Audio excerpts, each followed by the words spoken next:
Ça tourne. Bonjour à toutes et à tous. Merci d'être présents ce matin avec nous pour ce nouveau Thursday. Je suis Fanny Moutouy-Comon, je suis directrice générale de l'agence et je serai accompagnée ce matin par Claire Prudhomme, qui est planeuse stratégique. Et nous aurons le plaisir d'avoir en régie Flore, responsable de communication de l'agence et qui fera le relais pour toutes les questions ou voilà, les points que vous souhaiterez aborder en direct live. Voilà. Donc, ce nouveau Thursday aujourd'hui, il va aborder le sujet de la communication interne, une communication interne qu'on a décrit en effet sous tension. Voilà, on parle beaucoup de fatigue informationnelle, de peur de l'avenir, de désengagement des collaboratrices et collaborateurs, autant de nouveaux enjeux finalement qui nous imposent et qui demandent de renouveler un peu nos approches en matière de communication interne.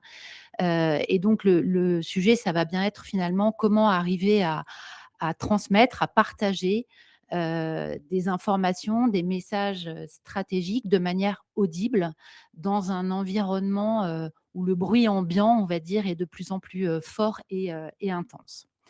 Alors, avant que Claire vous partage les différents éléments de son analyse et de son audit à travers un benchmark assez complet qu'elle a pu mener sur les grandes tendances en matière de communication interne, je vous propose de reposer un peu quelques éléments de contexte avec quelques éléments chiffrés notamment.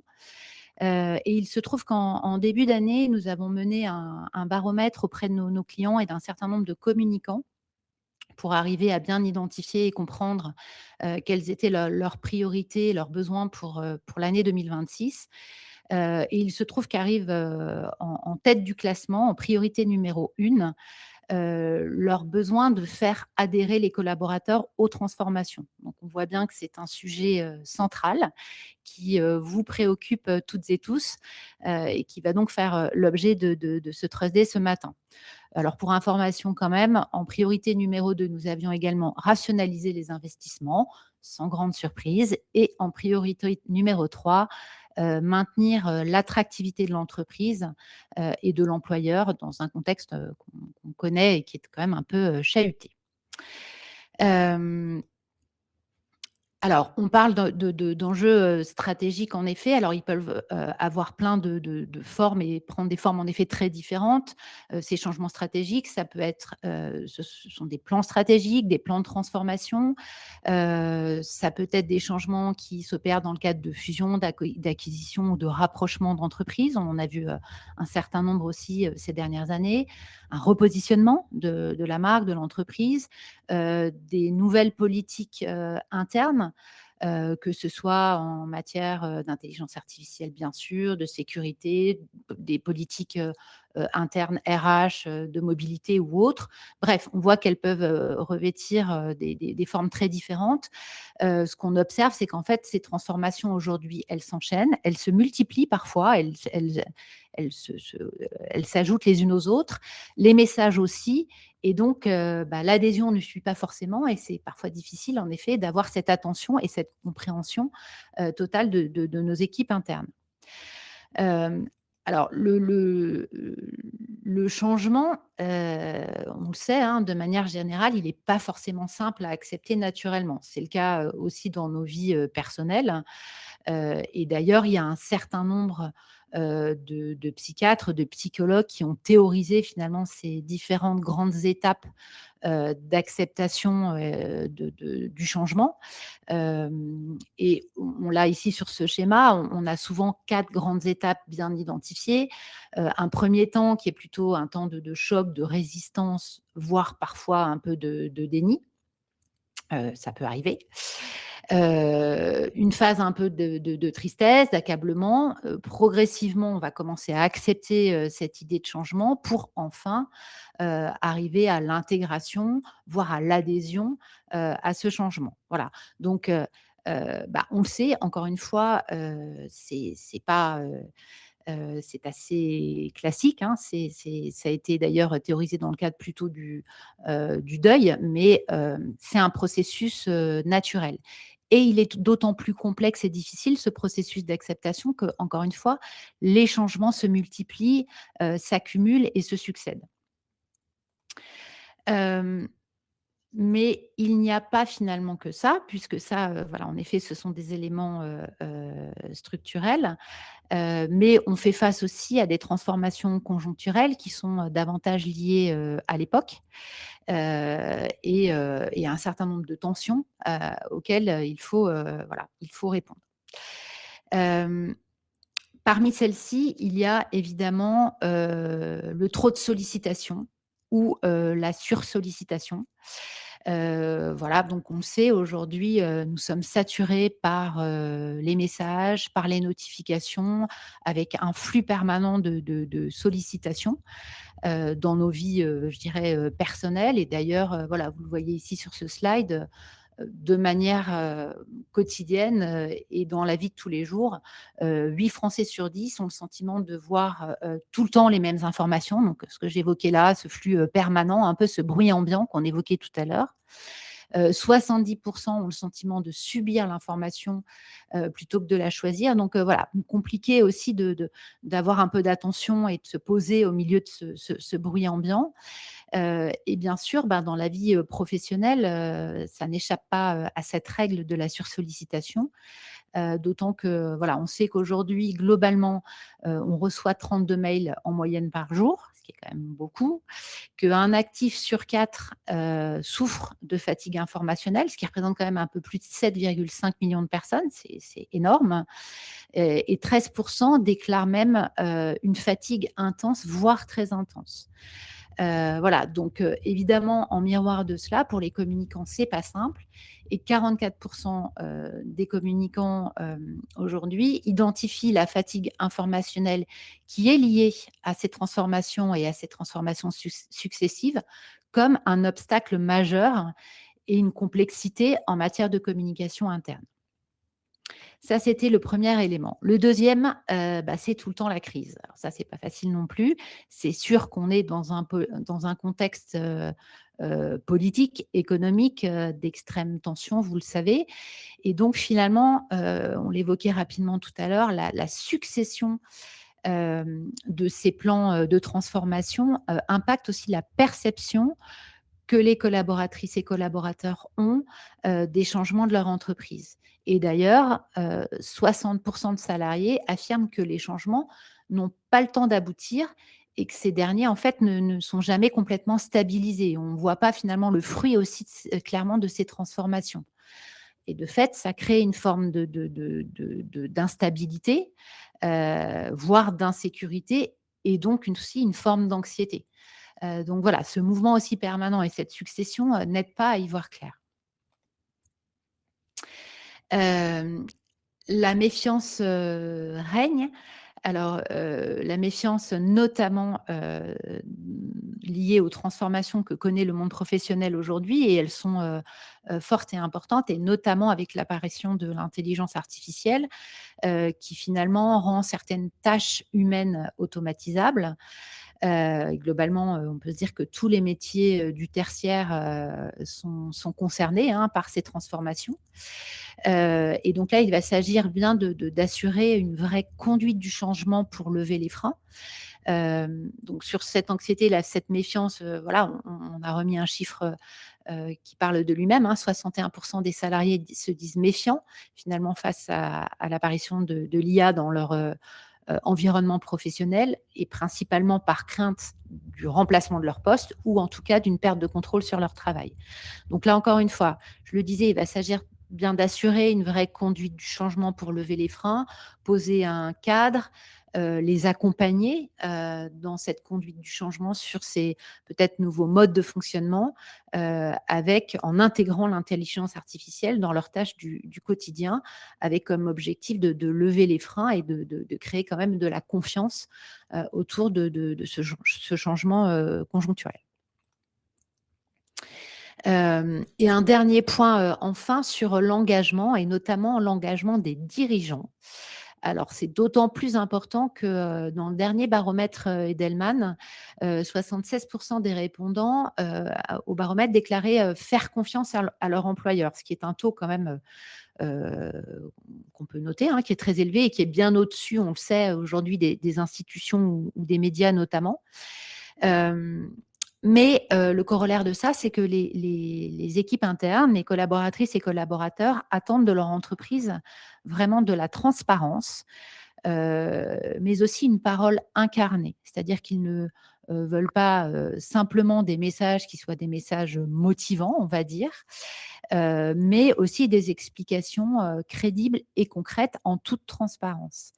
Et à l'inverse, on sait qu'un silence ou un engagement peut-être trop discret de la part des équipes dirigeantes peuvent être perçus comme une absence de vision, un manque de courage peut-être, ou une volonté de cacher certaines informations.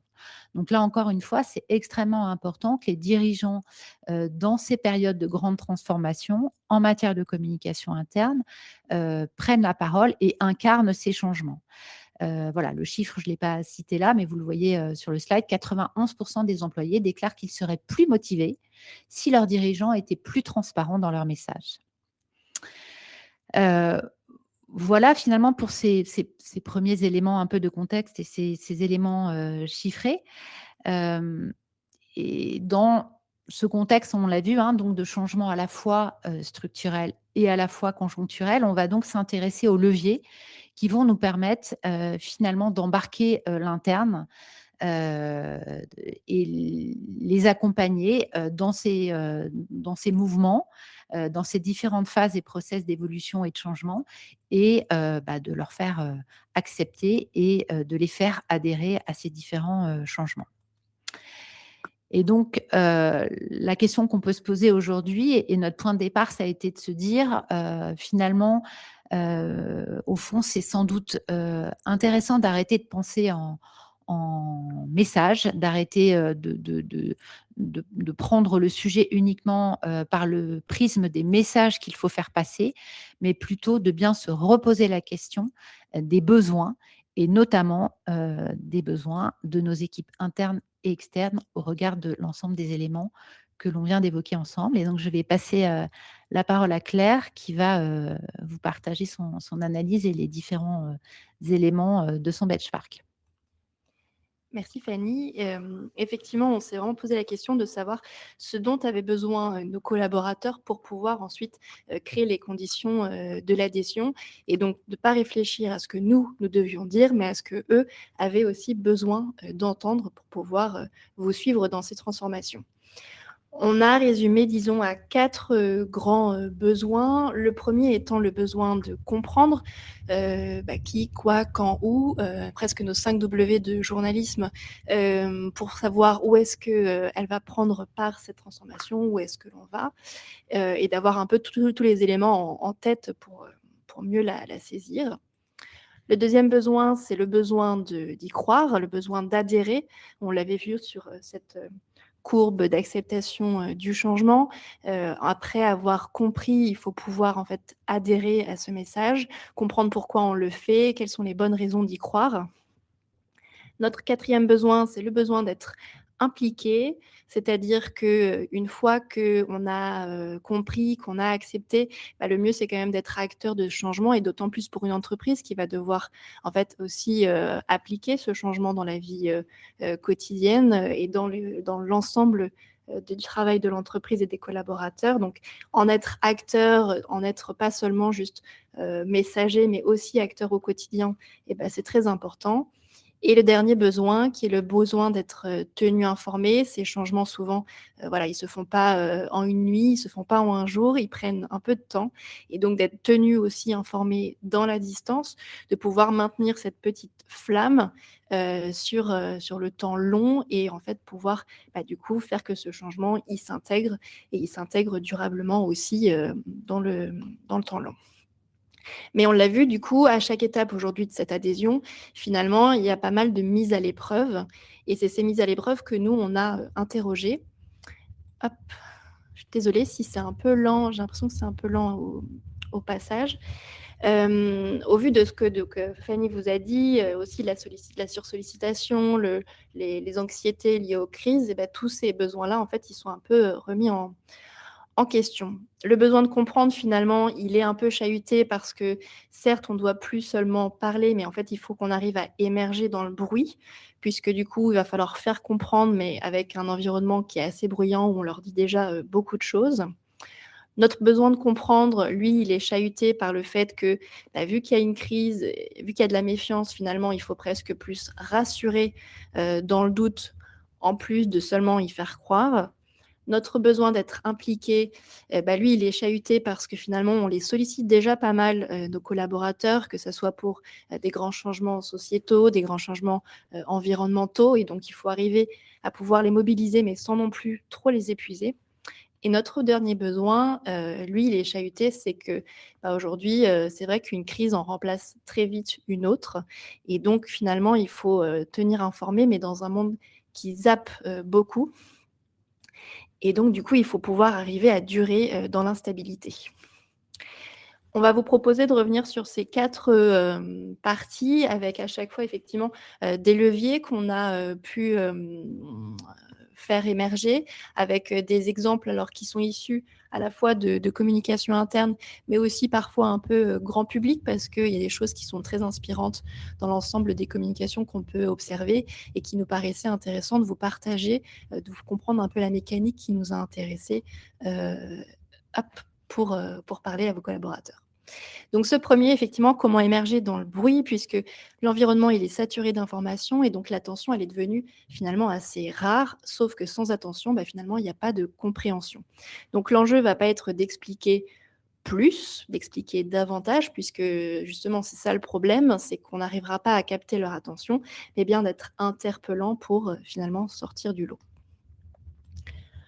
Le premier levier qu'on vous propose, il part d'un constat que, on peut peut-être parfois partir du principe que personne n'y comprend rien. Alors on est un peu fort dans notre titre, mais l'idée c'est que ces changements, souvent nous en tant que communicants, on l'a aussi, beaucoup digéré parce que ça fait des semaines, des mois qu'on travaille dessus et que c'est quelque chose qu'on connaît bien, mais parce qu'on y a beaucoup, beaucoup travaillé. Il faut aussi partir du principe que parfois nos collaborateurs, bah, eux, ils reçoivent un peu tout d'un coup et c'est pas toujours, simple et évident de tout intégrer. Et donc, partir de ce principe que personne n'y comprend rien ou en tout cas il faut accepter qu'il y a une déperdition d'informations, qu'entre ce qu'on a voulu dire, ce que les gens ont entendu, ce que les gens ont compris et ce que les gens vont aussi repartager et bah, parfois il y a de la déperdition, mais il y a aussi un peu de transformation et il faut accepter peut-être de jouer avec cette information qui vit pour refaire aussi cette pédagogie autour de choses qui peuvent être assez complexes. Je vous ai mis ici l'exemple de Garance qui a inventé un format qui s'appelle donc Cachalot. Leur idée à eux, c'est de refaire de la pédagogie sur des produits bancaires, mais ils ont utilisé la mécanique du bouche à oreille, donc ce jeu qu'on peut faire quand on est enfant. Donc il y a une première histoire qui est dit, qui est racontée à une autre personne, qui est racontée à une autre personne, qui est racontée à une autre personne, ainsi de suite. Et l'idée, c'est que le dernier, du coup, vous raconte un peu ce qu'il a retenu, avec souvent un résultat qui est un peu drôle parce que l'histoire s'est vraiment transformée et on rend compte que finalement beaucoup de choses ont changé. Et ça leur permet à eux de montrer qu'effectivement, c'est pas des choses simples, qu'ils en ont conscience, mais que justement ça permet de refaire de la pédagogie in fine sur, ce qu'est, finalement le produit bancaire. Le deuxième levier dont on voulait vous parler, c'est l'idée de transformer, le changement en récit. Bien évidemment, quand on va, évoquer le changement, on va écrire, potentiellement des discours, des manifestes, des éléments de langage. Ça, effectivement, on va le faire. Ce qu'on voulait vous proposer là, c'est d'aller encore plus loin, c'est-à-dire qu'on va incarner, mais surtout on va rendre vivant, en fait, ce changement. C'est, l'idée de, par exemple, des expériences live. On vous a mis ici, l'exemple de, Live Magazine qui a travaillé avec LVMH sur, Acte 2, mais qui a aussi travaillé avec, l'ADEME. L'idée, c'est qu'ils proposent des séances, donc pendant 1 heure dans des auditoriums, pour parler d'un sujet, mais de façon très différente puisque ça va être un magazine donc humain et parlé. L'idée va être de donner la parole à des collaborateurs qui vont venir raconter, des histoires liées à votre sujet. L'avantage, c'est que du coup, bah, ça les met dans une salle pendant, quelque temps. Du coup, ça leur attire leur attention. Ça évite de distiller aussi l'information entre, justement 2 mails, de réunions. Et puis surtout, ça rend vivant, ça rend concret peut-être plus facilement des choses qui peuvent être aussi assez théoriques dans le cadre des changements. Et c'est aussi, à notre sens, assez intéressant, par exemple en cas sur de la prospective, parce que du coup, pouvoir projeter les gens avec des récits. Alors peut-être, parfois, c'est rentré par des petits bouts. C'est sûr que ça ne sera jamais la grande big picture, mais ça permet de concrétiser et de rendre plus concret, des choses peut-être plus spécifiques de ce changement. Le troisième levier dont on voulait vous parler, c'est l'idée de dramatiser un peu l'annonce pour sortir du discours attendu. C'est vrai que souvent, on peut avoir aussi des roadshows dans le cadre de ces grands plans stratégiques, de ces changements. C'est des discours qui sont assez attendus et peut-être que parfois, il faut, encore une fois, pour capter leur attention, hacker un peu ce moment, et c'est ce qu'a fait le groupe BPCE avec une opération qui s'appelle Back to Yourself. Je vais vous mettre un petit bout du film tout à l'heure. L'idée, c'est qu'ils avaient cette convention annuelle où ils réunissaient une grande partie de leurs collaborateurs. Et en plein milieu, et finalement, ils ont organisé un hacking qui a lancé un escape game pour aussi rendre plus captif et redonner un petit peu l'attention à leurs collaborateurs. Hop, je vais vous lancer un petit bout de la vidéo. Et donc, en plein milieu d'un discours, comme vous voyez, il y a quelqu'un qui intervenait, qui venait présenter et donner un petit peu des enjeux. Et donc ça, tout de suite, ça les plongeait, disons, un peu plus dans un côté science-fiction, et ça permettait surtout de refaire pas mal de pédagogie pour eux sur tout ce qui est cybersécurité. Donc ils avaient des énigmes à répondre en équipe. Donc l'idée, c'était aussi de pousser cette collaboration, ce networking. Et pour eux, c'était aussi une façon d'aider à la mémorisation justement de certains messages, puisque du coup, ils n'étaient pas juste passifs, mais bien plus acteurs. Et dans cette idée de capter l'attention, le dernier levier dont on voulait vous parler, c'était aussi de mieux s'inviter dans les usages. C'est vrai que quand on fait des plans de communication, on pense souvent à l'ensemble de nos canaux. Donc, on a une newsletter, on a des réseaux sociaux, on a tel et tel support print. On peut réfléchir comme ça, mais l'idée, c'est aussi parfois de faire le petit pas de côté et encore une fois, de commencer à penser besoin, et donc là, de commencer à penser dans les usages. C'est ce que fait par exemple le nudge. C'est l'idée, par exemple, qu'a développé Point P avec les outils de prévention. Ils avaient besoin de refaire euh, de la pédagogie sur la sécurité au travail, tout comme Total Energy avec leur opération Safe Driver. Et donc l'idée, c'est qu'ils ont à la fois posé des messages sur des outils ou sur les portières de camions pour Total, pardon. Ça me fait penser aussi à l'opération qu'a fait Thibaut InShape avec Carglass récemment, puisque du coup, ils ont fait appel donc à l'influenceur sportif pour organiser des petites séances d'échauffement musculaire au sein de leurs locaux. L'idée, ça leur a permis aussi de réduire, par exemple, les accidents du travail dus à des mauvais comportements musculaires. Encore une fois, on s'invite dans les usages un peu plus au plus près des quotidiens pour pouvoir en fait capter leur attention sans attendre qu'ils ouvrent notre message ou notre support qu'on leur a adressé. Notre deuxième besoin, donc, c'était l'idée de faire adhérer, sauf qu'effectivement, on a un climat à côté aujourd'hui qui est plutôt marqué par la défiance, défiance vis-à-vis de la politique, défiance vis-à-vis des décisions qui peuvent être prises, mais aussi défiance ou méfiance par rapport à l'IA. Et donc, la communication, elle doit aujourd'hui presque plus prouver que finalement, ce qu'elle ne peut promettre.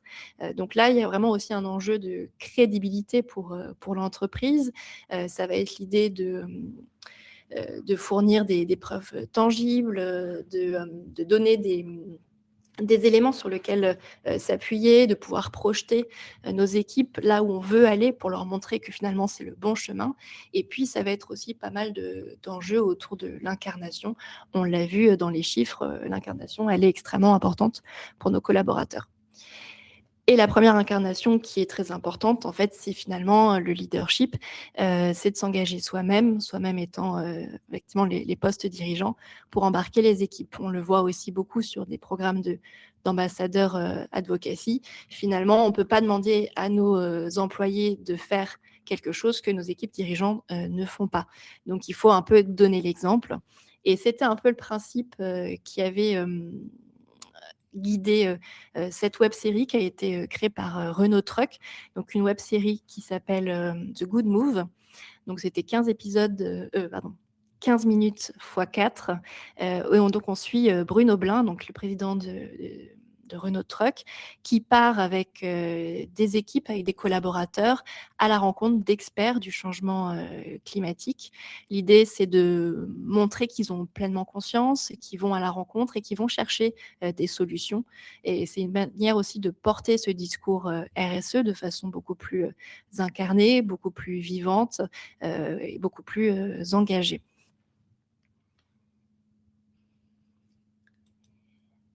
Mais bien évidemment, l'incarnation, elle va devoir aussi infuser toute cette communication et tout l'ensemble de l'entreprise.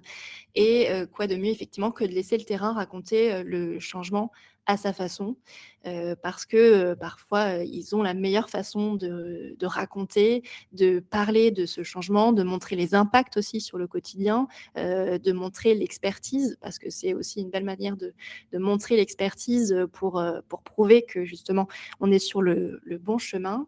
Et on vous a mis ici 2 exemples, notamment de communication où on utilise cette mécanique du pair à pair. On avait travaillé avec Dassault Aviation sur donc des petites vidéos qui faisaient dialoguer 2 experts en interne, permettant aussi voilà, de montrer l'expertise, de montrer que la stratégie était bien intégrée et qu'elle elle poussait vers du mieux. Et puis, on vous a mis l'exemple de Massif. Alors eux, c'est de la communication plus grand public, mais c'est vraiment la mécanique qu'ils utilisent. Vous avez sans doute vu sur les abribus leurs affiches 4 par 3, enfin leur affiche où du coup on montre ces sociétaires qui nous racontent un peu en quoi la Massif les a aidés et les a accompagnés. Et cette mécanique, ils l'ont développée encore plus. Ils ont installé des boîtes, donc une espèce de petits photomatons dans leurs propres agences, où ils demandaient à leurs sociétaires d'imaginer la pub qui montrerait le mieux l'accompagnement de la Massif. Et ce qui fait qu'ils arrivent à en tirer des verbatims très authentiques, qui racontent le terrain, qui racontent la vraie réalité et qui permet aussi de prouver justement que le changement il peut avoir lieu. Le troisième levier qu'on voulait vous partager sur cette partie était l'idée de projeter dans l'avenir, mais de projeter dans l'avenir très concrètement, puisque quand il faut rassurer, il faut aussi voilà, montrer où est-ce que l'on va, vers quoi on peut peut-être se projeter. Et on avait envie de vous partager ici deux projets qu'on a menés. Le premier, c'est un projet d'ateliers d'intelligence collective qu'on a fait pour l'OPCO Santé. Donc, ils avaient un nouveau plan stratégique qui s'appelle Impulsion, qu'ils voulaient partager aux collaborateurs, mais ils voulaient que ça soit une façon plus ludique, plus interactive aussi de le partager. Et donc, on a imaginé avec eux des ateliers où on partait de fausses unes de presse régionale et nationale, avec l'idée de les faire travailler ensemble pour qu'ils puissent imaginer justement, une fois que ce plan stratégique aurait abouti, aurait été mené avec brio, justement toutes les bonnes conséquences sur le secteur, sur l'entreprise, sur les entreprises partenaires, et qui du coup pourraient être remontées dans la presse. On voulait aussi vous partager un travail qu'on a réalisé avec Airbus Atlantique, où là, en fait, on a utilisé l'IA. C'est vrai que c'est là où l'IA, elle est très intéressante, parce qu'elle permet justement de projeter des choses qui seraient plus compliquées à montrer. Et là, l'idée, c'était sur donc, une carte de vœux pour embarquer les équipes, encore une fois, sur des enjeux du futur, de les projeter dans les usines du futur. Je vous mets la petite vidéo.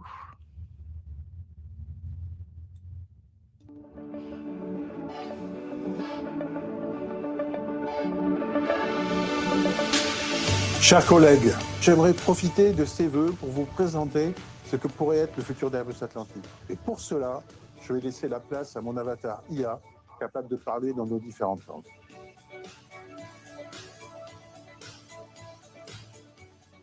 Voilà, ceci est mon avatar. Je vous parle désormais en français, en anglais, en portugais ou en arabe.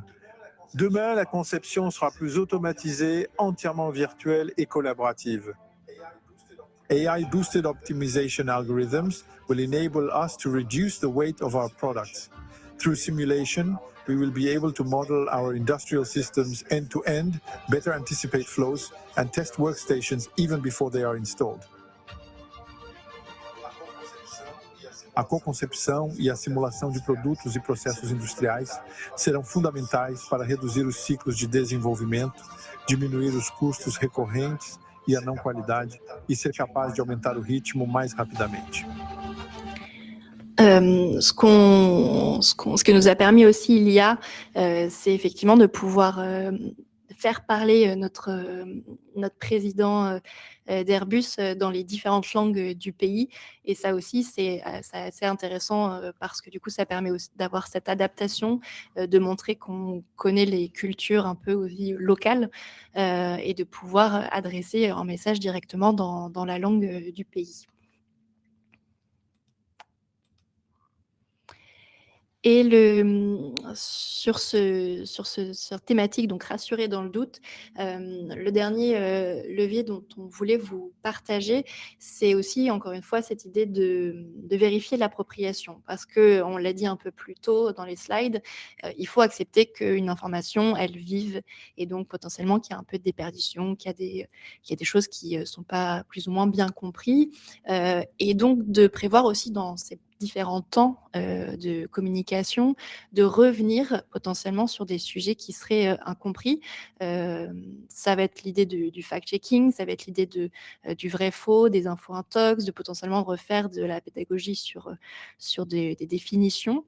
Ça peut être aussi l'idée de mettre à disposition des quiz, comme ça permet aussi de voir un petit peu justement quels sont les sujets qui ont été plus ou moins bien compris et sur lesquels il faut refaire de la pédagogie, de pouvoir adapter aussi ces plans de communication au fur et à mesure en fonction de ce qui a été plus ou moins bien intégré et sur lequel il faut refaire de la pédagogie. Je vais passer au troisième besoin. Donc, le troisième besoin, c'est l'idée de pouvoir être impliqué. Mais effectivement, aujourd'hui, les collaborateurs sont déjà assez sollicités, que ce soit parce qu'on leur demande d'être ambassadeurs sur des réseaux sociaux, parce qu'on leur demande de participer à des chantiers RSE. Bref, ils peuvent être déjà assez exposés, potentiellement un peu sous pression. Donc là, ici, l'enjeu va surtout être de créer des espaces d'implication qui ne soient pas vraiment une contrainte supplémentaire, ni une injonction trop descendante.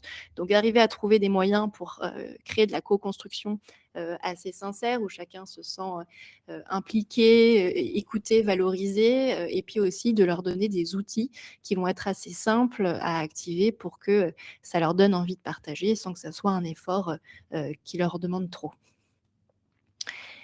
Le premier item dont on voulait vous parler, c'est l'idée de passer du discours à une conversation ouverte. Parce qu'effectivement, quand on pense à des plans de changement comme ça, on a nos infos, on a envie de les partager. Et donc, on peut aussi parfois avoir une grande partie qui est très descendante. Mais c'est vrai que l'idée d'intégrer aussi, alors que ça soit en amont, au moment de la construction de ces changements, que ça soit pendant, en fait, encore une fois, parce qu'il y a cette déperdition d'infos et qu'on a besoin de refaire de la pédagogie sur certains sujets, ou que ça soit même après. On reviendra un peu sur ce côté bilan et enquête terrain à la fin, mais d'avoir vraiment des espaces où on peut échanger. On vous a mis ici le cas de Tom Curtis, donc, qui est le président de Burger King, à qui on a ouvert une ligne directe pour que les collaborateurs puissent appeler et potentiellement faire des retours. Et on vous a mis surtout, de façon peut-être plus corporate, le cas de Estelle Brakianov, qui est donc la CEO de Veolia, et qui, du coup, sur sa page LinkedIn personnelle, en fait, avait posté un premier message en disant je vais répondre à des questions, posez-moi les questions, les interrogations qui vous traversent. Et dans une seconde vidéo, donc là c'est le deuxième épisode, elle vient y répondre dans un format qui est relativement simple. Vous allez voir, hein, elle a pris, il y a une caméra, un micro, elle y répond de façon très, très simple, mais ça marche plutôt bien et c'est de l'approche assez directe.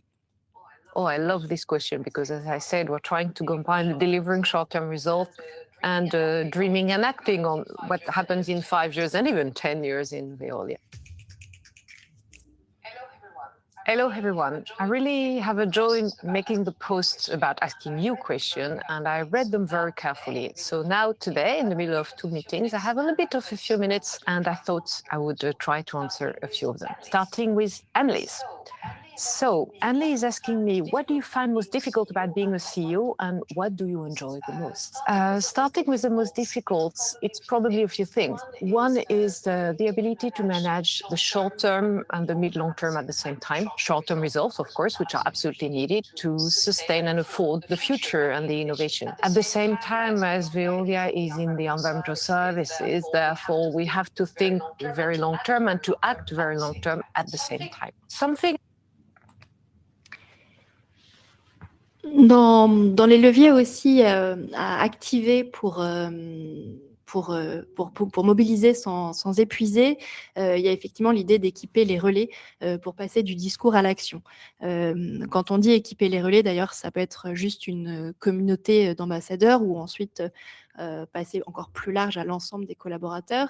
Et il y a bien évidemment l'idée de leur faire passer des éléments de langage qu'ils vont pouvoir eux-mêmes diffuser, mais il y a aussi l'idée de pouvoir justement leur donner plus d'éléments pour qu'ils puissent aussi passer du discours à l'action, c'est-à-dire comment derrière je mobilise vraiment ça, comment ce changement, je peux vraiment l'impliquer dans mon quotidien, dans ma façon de faire avec potentiellement des clients.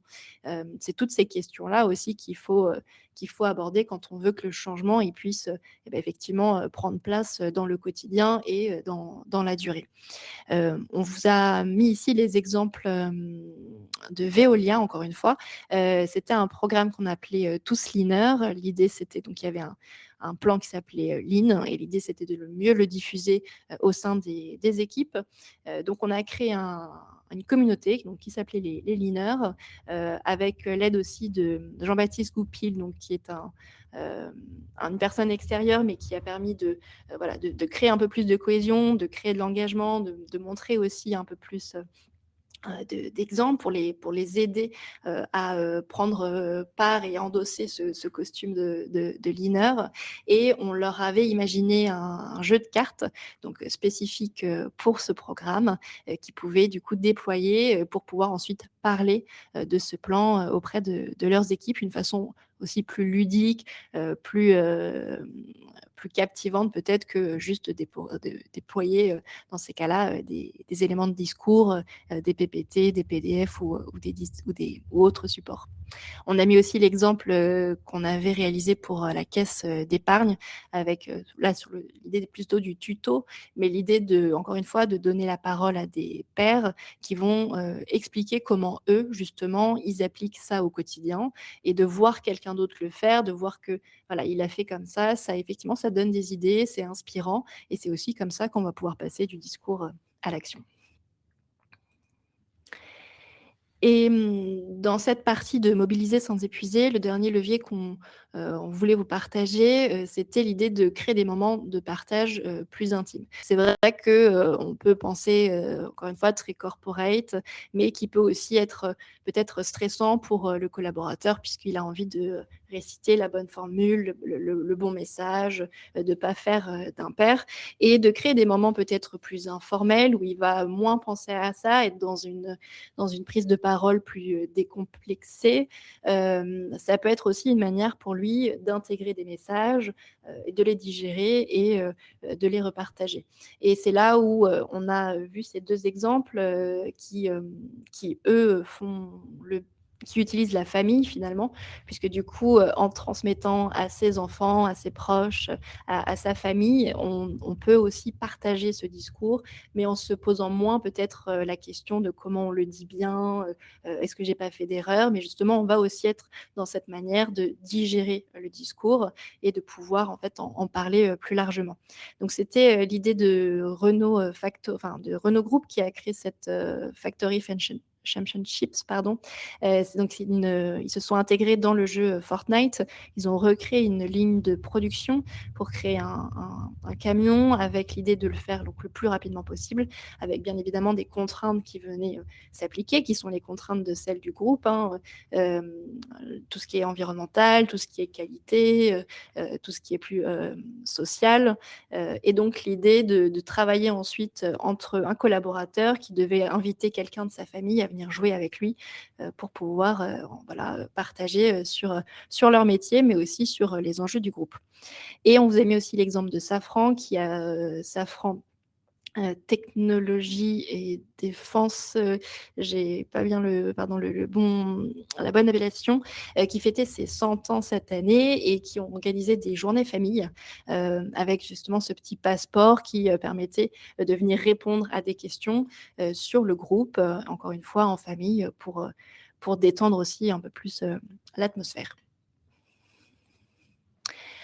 Et enfin, donc notre 4e besoin qui était, l'idée d'être tenu informé puisque du coup, encore une fois, un changement, ça se fait dans le temps long. Il faut pouvoir, durer et continuer à intégrer ces éléments, à les appliquer au quotidien, tout au long, des années qui arrivent. Surtout que les plans stratégiques, c'est souvent à 3-5 ans. Donc c'est vrai que c'est quelque chose qu'il faut faire, durer. Mais aujourd'hui, effectivement, les priorités, elles changent aussi, parfois assez vite. Les crises peuvent très vite se succéder. Donc, on a aussi l'impression que tout est rapidement zappé. Et donc, finalement, un des risques c'est pas vraiment le rejet du changement, mais ça peut être en fait l'essoufflement parce que on a mis beaucoup d'énergie au départ à annoncer ce changement, à essayer de mettre des choses en place. Et puis, finalement, dans la durée, on a un peu du mal à faire vivre aussi cette communication et à la faire vivre aussi auprès des collaborateurs. Donc là, ça va être tout l'enjeu de pouvoir réussir à créer des points d'étape plus réguliers, de rendre visibles les avancées pour aussi nourrir cet engouement. C'est aussi l'idée d'expliquer et d'assumer les ajustements qui peuvent avoir lieu parce que là, encore une fois, il y a une histoire de crédibilité pour avoir ce récit cohérent dans la durée, d'être dans cette transparence de, voilà, là, on doit ajuster et qui rassure aussi finalement nos collaborateurs. Sur cette partie, il nous paraissait effectivement évident, hein, et sans doute, un peu évident à redire, mais de proposer des mises à jour assez régulières pour montrer que le changement avance. On vous a mis ici l'exemple alors qui est très, grand public, mais qui nous paraissait, mine de rien assez intéressant, donc du maire de New York, qui a inspiré beaucoup de politiques, dans cette dernière campagne législative, mais qui aussi en fait pour nous en tant que communicants et dans le côté corporate, voire dans le côté éditorial, peut être finalement assez intéressant. Et donc ici, en fait, il poste à partir de tweets, disons, qu'ils ont repérés avec son équipe. Donc ici, pour vous faire une traduction rapide, mais en gros, on lui dit pas pour vous presser, maire de New York, mais il y a vraiment plein de nids de poules partout dans la ville. Il faudrait potentiellement se pencher sur ce sujet. Et donc déjà, il répond, je suis dessus. Donc déjà, il montre que voilà, il a entendu et qu'il va pouvoir s'y mettre. Mais il ne fait pas juste dire je suis dessus et puis après, finalement, on n'entendant plus parler, puisque du coup, ce post, il a été mis à jour, où du coup, il donne le nombre de nids de poules qu'il a géré et c'est des choses qu'il met à jour. Et fait de rien, ce petit côté data, ça permet aussi de montrer que le changement, il s'installe et surtout qu'il avance. Mais c'est sans doute des choses à prendre aussi au début de notre plan de com, de savoir quels vont être aussi un peu les KPI sur lesquels on va peut-être pouvoir un peu essayer d'avoir de la donnée pour montrer que le changement, il avance, que c'était pas juste un élan du début. Le deuxième levier et donc exemple qu'on voulait vous partager, c'était bien l'idée de faire, le bilan, mais pas seulement au niveau de la direction, mais aussi, avec, le terrain et c'est un peu, l'axe qui a été, pris par Point P. Ici, je vous ai mis donc un post de Nicolas, Godet, qui parle effectivement donc, leur plan s'appelait Conquête 2025. Ils ont lancé un nouveau plan qui s'appelle Conquête 2035, mais il était évident pour eux de faire le bilan de ces 10 dernières années pour pouvoir ajuster au mieux la prochaine vision et surtout ce qui allait être mis dans Conquête 2035. Et donc, vous allez le voir, ils ont en fait mis à disposition dans l'ensemble des magasins de l'entreprise des boards. Et en fait, les équipes étaient invitées à venir y répondre de façon collective, de montrer ce qui pour eux était abouti, ce sur quoi ils avaient vu des changements, potentiellement ce sur quoi ils ne voyaient pas de changements ou pas encore assez. Et donc toutes ces affiches avaient été ensuite récupérées par la direction pour pouvoir ajuster ce plan de conquête 2035. Ce qui montre en fait aussi aux équipes que elles sont écoutées, elles sont entendues, que on peut aussi les écouter pour faire bouger les choses et améliorer des choses, que c'est pas juste une réflexion qui se fait au niveau de la direction. Et le dernier levier qu'on voulait vous partager ce matin, c'était aussi, ça va dans la suite de ce bilan un peu terrain, mais qui va encore plus loin. C'est-à-dire qu'on avait encore une fois cet enjeu de confiance, puisque quand on met en place un plan stratégique, il faut avoir aussi la confiance de ses équipes. C'est ça qui fait qu'elles vont être motivées et engagées pour l'avenir. Et donc, c'est ce cas-là de groupe Crédit Agricole. Encore une fois, pareil, dans le cadre de leur plan stratégique qui s'appelle Acte 2028, ils ont mis en place une enquête annuelle. Alors, elle est menée de façon anonyme auprès des équipes en France et à l'international. Et du coup, ce qui leur donne à la fin, ce qu'ils ont appelé donc l'indice de confiance, qui permet donc de mesurer à quel point les équipes les suivent dans ces transformations. Et donc, j'imagine que chaque année, ils vont remener cette enquête pour voir effectivement à quel point ce chiffre augmente ou bouge pas, pour aussi mesurer la confiance générée et encore une fois l'appropriation de l'ensemble des changements structurels qui peuvent être liés à l'entreprise.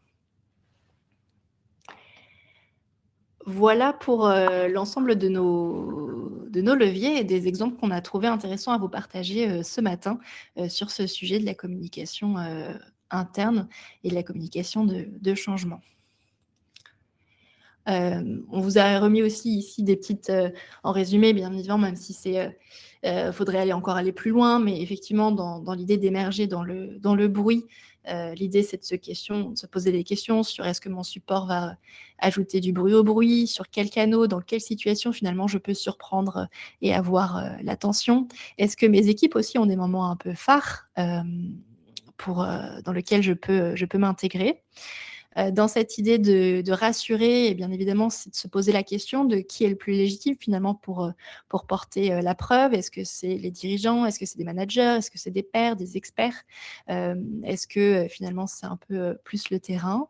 Et puis toujours se reposer un peu la question de ce qui me paraît évident et finalement l'est-il vraiment pour tout le monde? Moi, j'ai intégré la chose, mais peut-être que finalement, avec un regard extérieur, quelqu'un me dirait que ce n'est pas si simple que ça. Dans cette idée de mobiliser sans épuiser, on a ces questions de se poser de savoir quelle contribution finalement je vais pouvoir vraiment demander à mes collaborateurs et qu'est-ce que je vais pouvoir leur donner en retour. Bien évidemment, c'est aussi un peu donnant-donnant cette histoire. Quel espace de conversation je suis en mesure d'ouvrir? On vous a parlé d'échanges directs, mais effectivement, on a bien conscience que c'est pas toujours forcément évident, mais d'arriver à trouver aussi des compromis, des espaces semi-directs pour quand même pouvoir faire remonter des questions du terrain et pouvoir y répondre. Et puis, quels vont être mes meilleurs relais? Est-ce que je fais un mini-programme? Est-ce que je me base sur tous mes managers? Et qui est peut-être réellement aussi mon sponsor en interne? C'est important d'avoir un vrai sponsor, quelqu'un qui va leader le projet pour pouvoir mieux lancer la dynamique. Hop, je vois une question. Mais oui, effectivement. Bien sûr. Les slides seront, je crois, partagés. Il y aura potentiellement la possibilité aussi d'avoir un replay du Trust Day de ce matin. Donc, absolument. La réponse est oui. Et puis, du coup, sur ce dernier besoin qui était celui de tenir informé, effectivement, peut-être se poser la question de quels sont les rendez-vous, quels sont les indicateurs, quelles sont les preuves qui permettront aussi de montrer que le changement avance. Et ça, c'est sans doute, il faut sans doute y penser aussi très rapidement et un peu au début de nos plans de communication et pas juste à la fin parce qu'on sait à quel point la data c'est compliqué à faire remonter et donc plus on les a préparés en amont et plus ils seront faciles à faire valoir auprès de nos collaborateurs. En attendant de voir s'il y a des nouvelles questions, je vais peut-être repasser la parole à Fanny pour vous reparler de nos expertises. Merci Claire pour ces éclairages et pour en effet ces différents exemples qui sont en effet, je trouve, inspirants et qui permettent de balayer et de répondre à tous ces besoins qu'on a pu identifier en matière de communication interne dans une période, comme on l'a dit en préambule, quand même, en effet, assez chahutée, avec un bruit ambiant assez fort. Donc voilà, il faut arriver à trouver les bons leviers, à parfois lever certains freins et surtout à aller capter cette attention de nos équipes en interne. Et c'est sans doute là l'enjeu le plus fort. L'agence peut bien évidemment vous accompagner dans ces sujets, notamment plus spécifiquement toutes les communications liées à vos stratégies de changement, vos nouveaux projets stratégiques de transformation. Voilà, quel qu'en soit le nom, on peut être à vos côtés. On vous a remis ici sur ce slide les différentes expertises de l'agence qui peuvent vous accompagner sur ces sujets. On a évidemment des équipes liées à la création et aux dispositifs de communication, donc vraiment repenser, conceptualiser un plan de communication dédié avec parfois une identité dédiée à ces projets de transformation. Et là aussi, c'est important parce qu'il faut pouvoir émerger, donc être bien identifié quand on prend la parole sur ces sujets. Des ateliers d'idéation, on a parlé en effet de co-construction, c'est souvent intéressant pour faire adhérer, d'impliquer nos équipes en interne. Donc là, la facilitation, la co-construction vont nous aider et on peut vous accompagner sur ces phases de co-construction. Des événements internes, on a évoqué des lives, du hacking, du gaming peut-être. Voilà, donc ça, c'est des choses aussi sur lesquelles nos équipes à l'agence peuvent être à vos côtés. Des programmes d'advocacy, là aussi c'est important. On a parlé de communication de pair à pair, de la communication des dirigeants, donc que ce soit du leader advocacy, de l'employé advocacy. On a des équipes, notamment avec notre agence The Social Republic, voilà, qui est vraiment un pure player social media, qui travaille vraiment, qui a une très forte expertise sur ces sujets. Ils peuvent vous accompagner pour vous aider à porter ces projets de transformation et à faire porter ces projets de transformation par vos dirigeants et par vos équipes en interne. Et puis, bien sûr, l'accompagnement, on l'a vu, l'IA et toutes les transformations et les impacts que cette intelligence artificielle peut avoir dans notre quotidien professionnel nécessite de la conduite du changement, nécessite de l'accompagnement. Et là aussi, on a un certain nombre de solutions et même des modules de formation que l'on peut vous proposer pour vous, pour vos équipes en interne, de manière à faciliter cette compréhension, cette adhésion et recréer un climat de confiance autour de ce sujet de l'intelligence artificielle notamment. Voilà globalement pour les expertises. Je vois que Flore apparaît sur l'écran, donc j'imagine qu'il y a des questions. Oui, alors il y a une question de Laure Lou qui demande comment éviter que ce genre de campagne très innovante que vous avez évoquées plus tôt ne deviennent une distraction qui détourne les employés de leur tâche principale. C'est souvent ce que peuvent nous dire les dirigeants. Alors, je pense que le premier élément, déjà, c'est d'embarquer les dirigeants. C'est-à-dire que si, dès le départ, dans notre projet de communication, on les embarque et on leur explique, en fait, aussi, les enjeux et ce que l'on va attendre finalement de cette opération de communication, de ce dispositif d'information, enfin, quel que soit, le format et la forme. Voilà, on l'a dit, hein, les dirigeants, ils sont au cœur de ces projets de transformation et de ces projets stratégiques. Ils le savent, en fait, les projets, ils n'ont de sens que si les équipes en interne y adhèrent, que ça ruisselle, en effet, sur le terrain. Et ça, ce n'est possible que si on communique. On fait, comme l'a dit Claire, de la pédagogie, on embarque, on permet une adhésion forte au projet. Sinon, le projet stratégique, il reste au niveau des dirigeants. Et donc ça, c'est voilà, je pense que peut-être que c'est aussi auprès des dirigeants qu'il faut faire un peu de pédagogie, mais en effet, pour moi, il n'y a pas de bon projet stratégique sans une communication adéquate. Et voilà, donc je les embarquer, leur expliquer ça, mais je pense que bon, voilà, dans beaucoup d'entreprises quand même, je pense que c'est un élément qui est aujourd'hui intégré. Pas de projet de transformation sans dispositif de communication qui l'accompagne, en fait. Merci Fanny. Il y a également Amélie, mais je ne suis pas sûre que ce soit le bon endroit pour répondre parce qu'elle demande si on a plus de détails, enfin si vous avez plus de détails sur les éléments de contexte très intéressants du début de présentation, des éléments éventuellement qu'on pourrait partager. Ce sera peut-être l'occasion lors de l'envoi du replay de rajouter peut-être de rappeler les éléments de contexte que vous avez évoqués au début. Donc, plus par mail peut-être que... Oui, on peut remettre peut-être quelques éléments du résultat du baromètre qu'on a réalisé auprès, comme je le disais, de nos clients et d'un certain nombre de communicants en début d'année, notamment sur les priorités qui ont été exprimées pour cette année 2026, qui est quand même une année, voilà, où en effet le changement et le contexte, encore une fois, politique, économique, etc., est assez singulier. Donc oui, bien sûr, on pourra repartager un certain nombre d'éléments et de data qui nous ont permis de construire cette présentation. Laetitia pose également une question. Quid de l'approche budgétaire de toutes ces actions? La com interne reste le parent pauvre et nos budgets diminuent chaque année.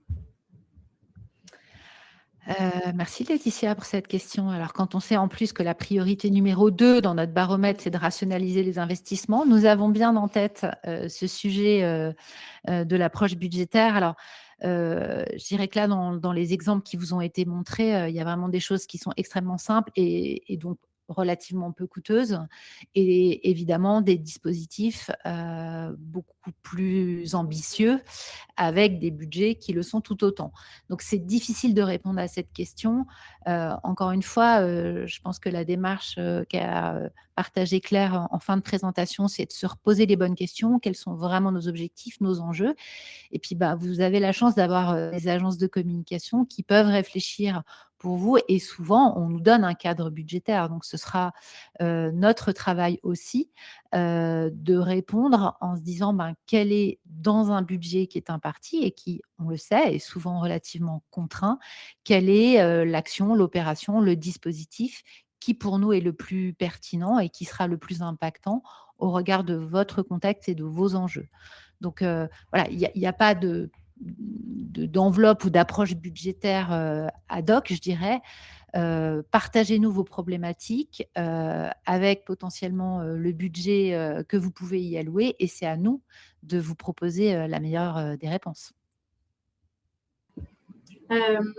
J'ai une autre question de Oli. Quelles sont les bonnes pratiques de conduite de changement dans le cas des fusions, acquisitions, cessions? Question plutôt spécifique. Alors là, la question est assez précise. C'est pareil, je ne sais pas s'il y a une bonne pratique. Je pense qu'en fonction du contexte, dans le climat dans lequel se font les fusions, les acquisitions, les cessions, encore une fois, l'environnement, etc. Donc, c'est un peu compliqué d'avoir une réponse toute faite, j'ai envie de dire. En revanche, ce qui est sûr, c'est que là, il va y avoir un gros enjeu pour moi de réassurer et de d'aider à construire probablement une culture et des référentiels communs. Pour moi, c'est quand même les 2 enjeux un peu clés dans le cadre d'un rapprochement, fusion-acquisition. C'est voilà, heu, réassurer quand c'est possible. Ça l'est peut-être pas toujours, mais en tout cas, quand c'est possible, essayer de réassurer les équipes internes pour créer ce climat de confiance qui va nous permettre de communiquer de manière plus sereine. Et encore une fois, derrière, se dire, voilà, on repose aussi des fondamentaux, on repose peut-être des valeurs, des pratiques communes qui vont permettre de fédérer et d'avoir un langage commun pour les équipes qui demain seront réunies.